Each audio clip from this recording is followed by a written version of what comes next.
He is back, and it's about damn time, as Chris Jones and the Kansas City Chiefs have officially agreed upon a contract. Now, it's nothing that we expected, so today I will dive into the contract and I will give you my initial thoughts. And of course, we got some Kansas City Chiefs news to discuss, so we'll tangle that all up as well. So with that, let's cut the chit chat and let's have some fun.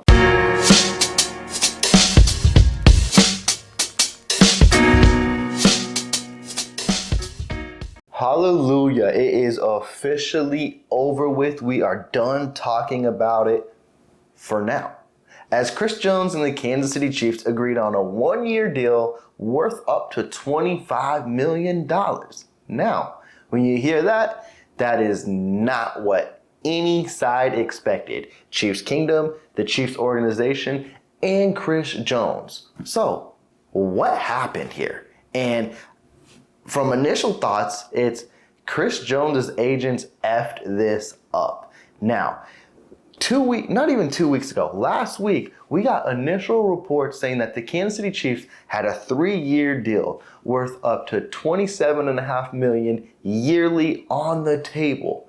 And then you fast forward to now, it's a 1-year deal, $25 million. What does that mean? That means Chris Jones is banking on himself, and the Kansas City Chiefs gave Chris Jones what he asked for, and that is a raise. Because if you remember his press conference, he said, hey, I just want a raise. That's all I want.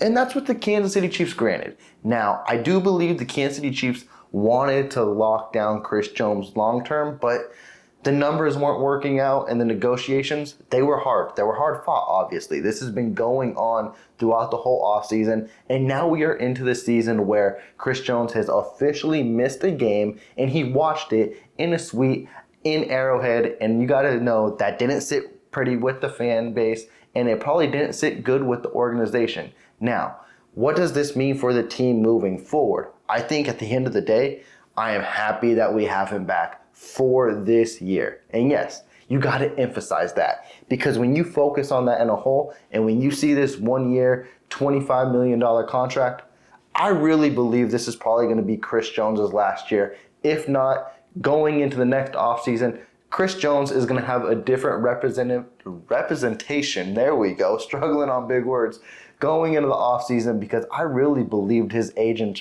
butchered this. And I think his agents, the Cats Bros, Chris Jones is their biggest client, and they try to land a massive deal, which they could have still, but I think they stretched their boundaries and overrode this way too far to where now they probably lost a potential client. Because I do believe Chris Jones wants to be a Kansas City Chief, and I believe the Chiefs want Chris Jones. But the thing that's going to make this contract extension more trickier is, if you thought age was a factor at age 29, when you go into next offseason and Chris Jones is going to be asking for a multi-year extension from either the Kansas City Chiefs or any other team going into his age 30 year, that's going to be very difficult. And it doesn't matter how well you do. Everyone looks at that age 30 mark, whether you're defense, offense, specifically running back. It's hard to get those big paydays. But the fact that he gets a raise and the fact Kansas City gets to keep him for 1 more year is a win on all sides. So let's go into more detail on this contract, because it's very likely that Chris Jones can hit all these incentives. And it's crazy to say that Chris Jones literally held out for a contract that is incentive-based. You know that's not what he was looking for. There is no way, no how that that's the contract he wanted. But at the end of the day, it gets him back on the field and it gets him his raise. So a couple standards he's got to hit. He's got to play 35% of the snaps. He'll hit an incentive. He's got to hit 10 sacks. That'll be another incentive. And then the other ones are basically like team goals. Besides, I think if he becomes Defensive Player of the Year, that's another incentive. But there's a Super Bowl one. I think there's a championship one. And it's very likely he can hit all those incentives. Shoot. I'm still hoping he does. I'm hoping he's still the best defensive tackle in the league. And honestly, there's a little part of me hoping that he's a Kansas City Chief for life. I do realize that is really, really slim moving into the future. And I say that for the fact, I don't even know if the Kansas City Chiefs can tag Chris Jones going into next offseason, because that tag point is going to be $32.5 million, and that is hefty. That is rich. At that price point, that's why I believe a tag and trade is very slim. So right now, it's Chris Jones, it's the Kansas City Chiefs for 1 year, and shoot, contract year is undefeated. It won last year with Chris Jones. It may have not got him the price point he wanted, but he balled out. Expect him to do the same thing. And hey, if he's got to end his tenure, try to get him off with another ring and bring the back-to-back back. And Chris Jones, with all the debacle, with all the drama that's happened throughout the offseason, he is still a crucial point for this team. And when he's at his best, he could literally be the best up there with Aaron Donald. We saw what this defense did last week against the Detroit Lions. Now, don't jump all hectic and haywire on him because he's going to be raw. He's going to be rusty. We're probably going to see him against the Jacksonville Jaguars, and he probably is not going to look like Chris Jones. That's what happens when you miss training camp and preseason. Ask Kadarius Toney. It's going to take him some time to get into that football shape, but best believe the coaches will have him on the field, maybe in a specific package to get him ready and going. But he better get up to football speed fast if he wants to get those incentives. If you want that defensive player of the year, if you want those 10 sacks, he's going to fight for that money. And specifically, he's going to fight for that contract extension. I'm excited to see what he can do this year, and I'm specifically excited to see what this defense can do because, like I mentioned, week 1, it was a great showing. Was there hiccups? Of course there was. But they exceeded my expectation, and now that you bring back a top 2 defensive tackle, whew, that's exactly what the Kansas City Chiefs needed. And then, don't forget, in the future, we're going to get Charles Omenihu back as well. This defense can be really scary. Get me to week 6, because now we're going to have a fun defense to watch, and Kansas City football is going to be exciting and what we expect with Chris Jones and hopefully Travis Kelce back this week. But also, let's rewind a little bit back to Sunday, because it's funny how after Thursday night, it was all woohoo, overreaction. What are the Kansas City Chiefs? This isn't the team we are used to watching. And then Sunday came, the first full action of week 1 NFL game time, and man, all the good teams didn't look like the good teams.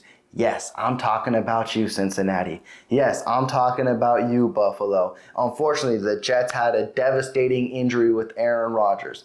All I gotta say is what I've been saying. It's week 1. Play it calm, cool. Week 1 doesn't decide the season by any stretch of the imagination. Yes, it sucks to lose your first game, but shoot, you got it out of the way. You got 17 more weeks to go. Chiefs Kingdom, everything is going to be fine. And now that you got Chris Jones back in the locker room, another thing you eliminate is that distraction. I don't care what anyone says. Chris Jones was a distraction, and it was to the players, to the organization, and to the fan base. And the fact that you can quiet it down for a year is huge. But also, Coach Reid mentioned some things in his press conference outside of Chris Jones, and the number one topic of conversation was Kadarius Toney. And Reid took majority of the blame, as you expect he would, and also, he had the same viewpoint as I did. Yes, the majority of us were angry with Kadarius Toney because he basically had butter hands and he couldn't catch a cold, and it was ridiculous to see him drop every pass. But it's not just as easy as a football coming in your hands and catching it. As I mentioned with Chris Jones, Kadarius Toney missed the whole training camp and whole preseason due to his knee injury, and the Kansas City Chiefs rushed him, and they threw him out there. Now, it could have been a panic move because Travis Kelce was out, and they felt they needed the weapons. At the end of the day, that bit them in the ass, and Kadarius Toney wasn't ready to go. That does not mean Kadarius Toney is not or can be a good wide receiver in this league. One thing that was very promising in the game was he was getting open. Now, his hands were unreliable, but he was getting open. And as Coach Reid mentioned, his hands were never an issue. It was he just didn't get all that time in camp to get familiar and regulated moving forward. Best believe with this 10 days and then these next couple weeks, Kadarius Toney will be Kadarius Toney. Just remember last year when we brought him in his first game against the Jacksonville Jaguars. He was making catches where he was adjusting his gloves and playing like a playmaker. Let the dude get healthy, let him get right, and let him be a playmaker. He may be wide receiver number 1. That may not be what Chiefs Kingdom needs to hear now, but also this wide receiving core and whole. do not hit that panic button just yet. There is a lot of talent there. They are young. We mentioned that throughout the whole offseason. It's going to take them time. It's kind of like the same song I was singing last year with Juju and the guys, all the first-year guys. Don't jump off the ship yet. We're not even in November, and that's when the other receiving core got to clicking. I believe this receiving core is going to get it right. And best believe, Mahomes is going to try to get them right against Jacksonville, because this game, it is important. Because Jacksonville, no matter what you say, this is for playoff seeding already. As I mentioned before, yeah, it's week 2. That may be overreaction. But Jacksonville, they're a new look team. They're tired of losing to the Kansas City Chiefs. Yeah, it was only twice last year. But Trevor Lawrence doesn't want to make a trend of that. And Andy Reid has a good history against the Jaguars, which we will dive more into throughout this week. So, again, stay tuned, because this is going to be a fun week. It's going to be an exciting game. I think this is going to be one of the top games of the weekend, a rematch of the AFC Divisional. So Chiefs Kingdom, please be sure to subscribe to the channel. If you did like this video, please click that big thumbs up. I'm going to check out. Y'all take care. Peace.